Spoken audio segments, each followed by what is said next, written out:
우리가 항상 알아야 되는 자리가 무엇이냐면 우리의 삶의 자리의 평가를 누가 하느냐입니다. 믿음이 없는 사람들도요, 하루의 일과를 마무리하고 하루의 일을 돌아보면서 반성하는 사람들, 어려서부터 아이들에게 일기를 쓰게 하는 게 바로 그런 이유인 것 같아요. 오늘 하루 내가 무엇을 했는지, 무엇을 하고 어떻게 내 삶을 내가 생각하는지, 하루의 끝에서 자기를 점검하는 시간만 가져도 굉장히 자기 성장과 자기 발전에 큰 도움이 된다는 것이죠. 그 기준이 내가 되기만 해도, 믿음의 자리에서는 우리의 삶의 자리를 누가 평가하시는지에서 계속해서 하루하루마다 점검하는 게 참 중요합니다. 우리가 잘나서가 아니라, 우리가 무언가를 해서가 아니라 하나님의 그 일반적인 은총의 자리에 있을 때, 그것은 무엇을 이야기하냐면요, 이제 아이들이 무언가 잘못을 합니다. 위에 있는 아이가 뭘 잘못을 해요. 그럼 위에 있는 아이들 막 혼내요. 혼내면서, 또는 뭐 혼내다 보면 그러잖아요. 매 가져와! 그러면 이제 갑자기 밑에 있는 애가 아무 생각 없이 가서 매를 가져오기도 하죠.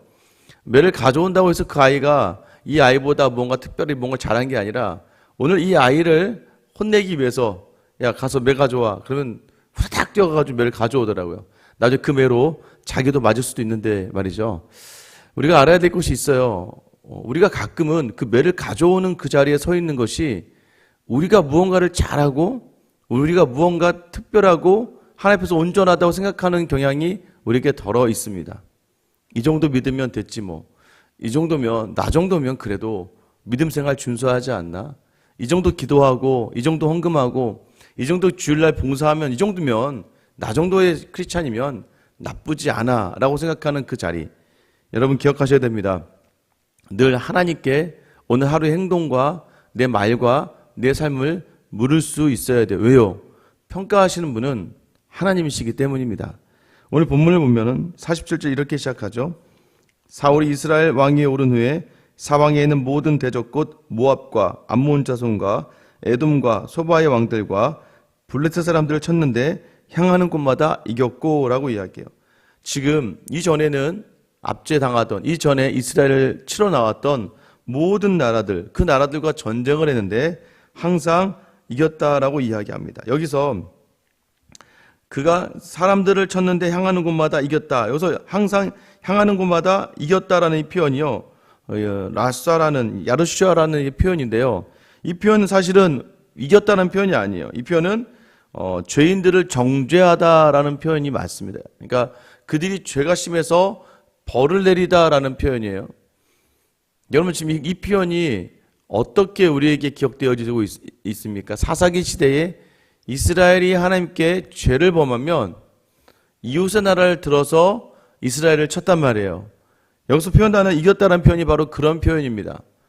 지금 사울이 뭔가 특별해서가 아니라 옆에 있는 이웃 나라들이 너무나 악하니까 지금 사울이 도구가 된 거예요. 마치 이스라엘이 너무나 악했을 때에 블레셋이나 암몬이나 모압을 도구 삼으셔서 이스라엘 치신 것처럼 지금 사울이 가는 곳마다 이겼다. 물론 이제 하나님께서 승리를 주시는 거지만 사울이 특별해서 이기는 것은 아니에요.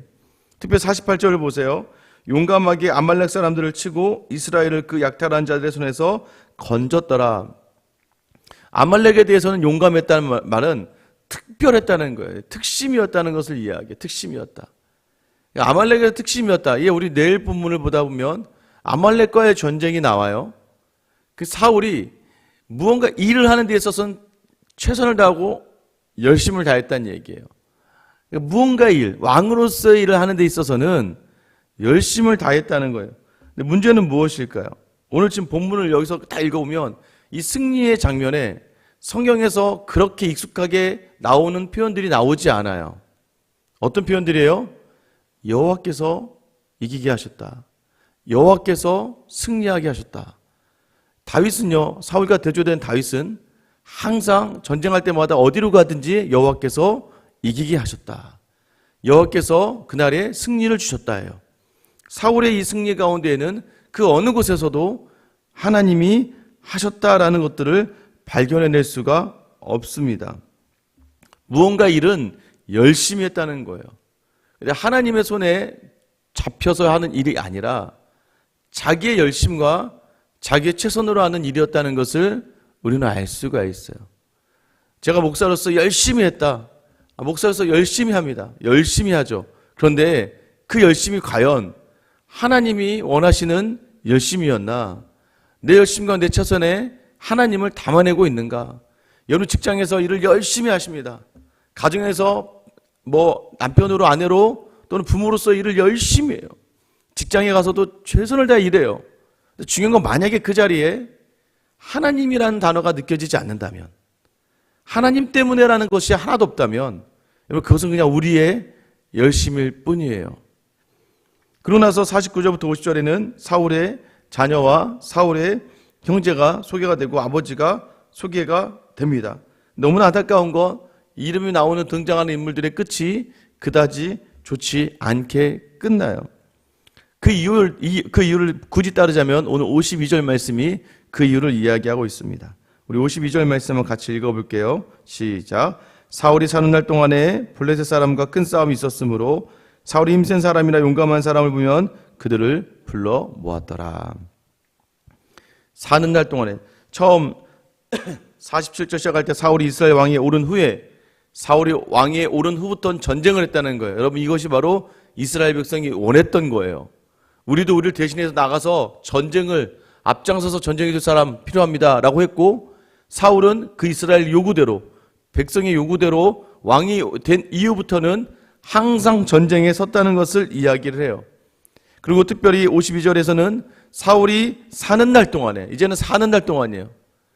여러분 목적을 잃어버리고 정말 중요한 걸 잊어버리면 사는 날이 뭐가 되는 거예요?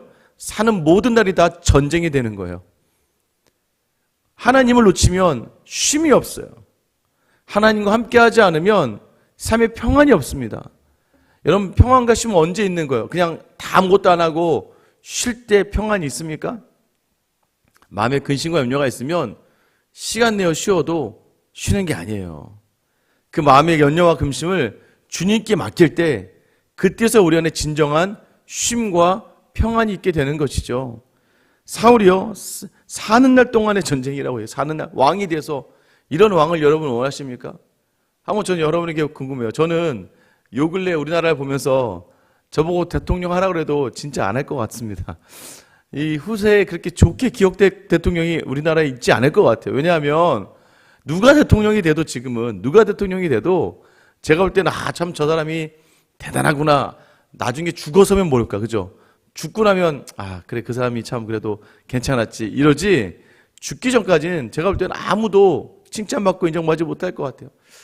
아마 그 정도 탁월한 능력이 된다고 해도 저희 아들이 대통령이 된다고 하면, 물론 대통령이 된 건 대단한 일이지만 지금 우리나라의 상황 속에선 저는 그렇게 괜히 대통령이 돼서 가족들 조사하고 끝나고 또 제가 볼 때는 그 자리가 그렇게 쉽지 않은 거죠. 사울이 왕이 되었지만 왕이 된 자리가 계속해서 전쟁이 있었고, 사울의 가족들의 끝이 암담할 수 있었던 가장 큰 이유 중에 하나는 사울이 블레셋 사람과의 싸움이 있다 보니까 어떻게 돼요? 이 전쟁에 살아남기 위해서 뭘로 채웁니까? 여러분 지금 인생이 전쟁 같죠? 자식과 또 남편과 아내와 또 직장과 또 밖에 나가는 모든 일이 하루하루가 다 전쟁 같죠? 왜 전쟁이 되는 줄 아십니까? 그 전쟁의 주관자 되시는 하나님을 붙들지 못하니까. 하나님이 대신하여 싸워주실 수 있는 전쟁에 자꾸 내 힘으로 그 앞에 나가기 때문이에요.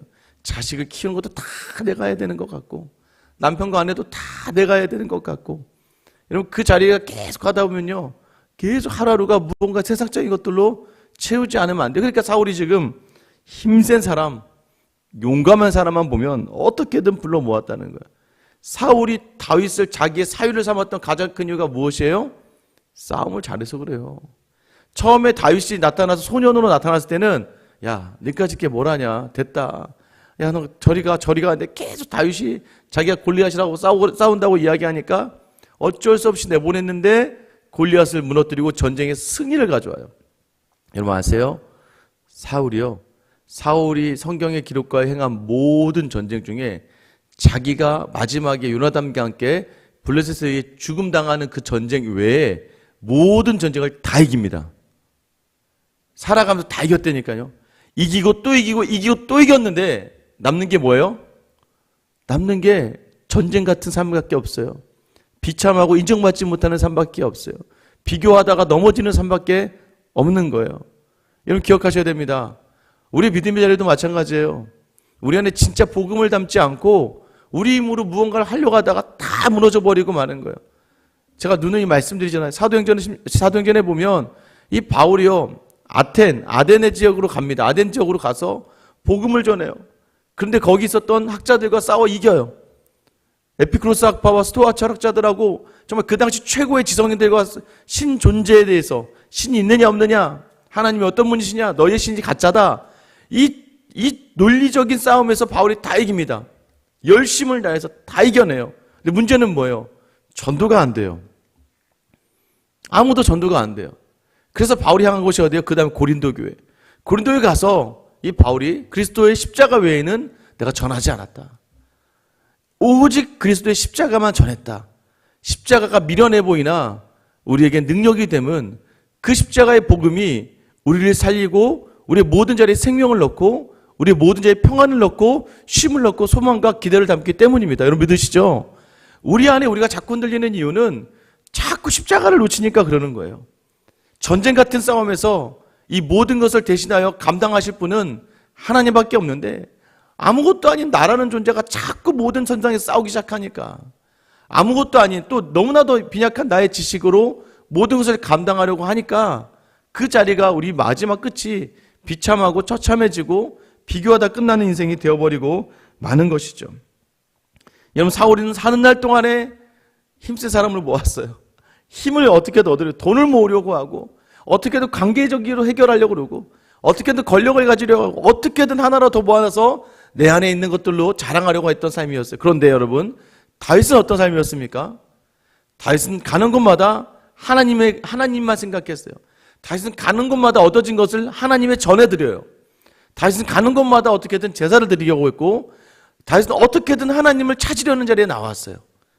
그래서 하나님이 다윗을 보며 나의 마음에 합한 자다라고 이야기하는 거예요. 여러분은 여전히 지금도 전쟁 같은 삶을 살아가시죠. 그런데 우리도 모르게 자꾸 세상의 것을 담고 싶어 하죠. 세상의 것을 채우고 싶어 하죠. 세상의 것이 없으니까 무너지고 세상의 것이 내게 다가오지 않으니까 내게 있는 것들이 빼앗겨진다고 느껴지니까 여러분 좌절하고 무너지고 억울하고 분하지 않습니까? 그런데 여러분 거기에 예수를 담으세요. 예수 그리스도를 담으면 그 모든 삶의 자리가 달라지는 거예요.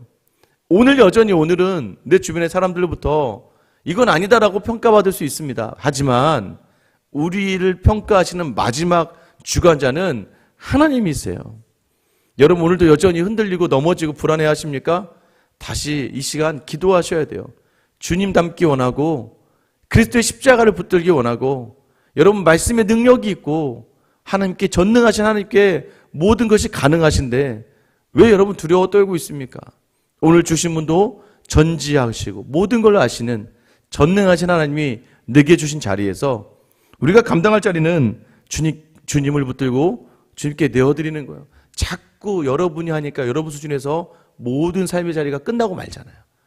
그 자리를 하나님께로 연결할 수 있는 그러한 지혜, 오늘 그러는 하나님과 함께 세상의 것이 아니라 하나님을 바라보며 나아갈 수 있는 귀한 은혜의 하루가 되시길 예수님의 이름으로 축원합니다.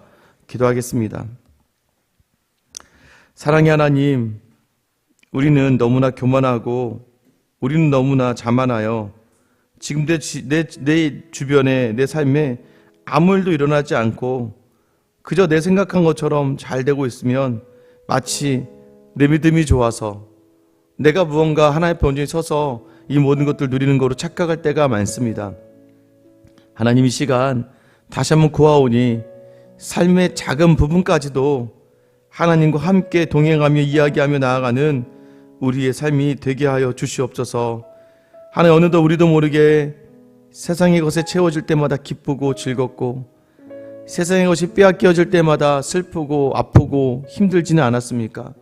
언제 내 안에 복음이 사라지고 언제 내 안에 그리스도의 이름이 사라질 때 슬퍼하고 아파했습니까? 오늘 다시 한번 능력 대신 예수 그리스도의 십자가를 담기를 원하오니 주여 오늘 이 시간 내게 오셔서 이 세상 모든 기준이 아니라 오직 주님과 함께 이 시간을 담대함으로 나아가 승리하는 저와 우리 모든 성도들을 다 되게 하여 주시옵소서.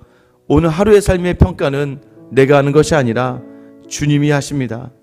그 주님의 말씀 붙들고 오늘 하루도 담대하게 발걸음하여 주님이 주신 특별한 평강과 쉼을 누리는 우리의 하루가 되게 하여 주시옵소서. 끝까지 하나님 앞에서 온전함을 다하여 십자가를 지시고 부활하신 우리 주 예수 그리스도의 이름 받들어 기도드립니다. 아멘. 여러분, 시간 다시 한번 기도하셔야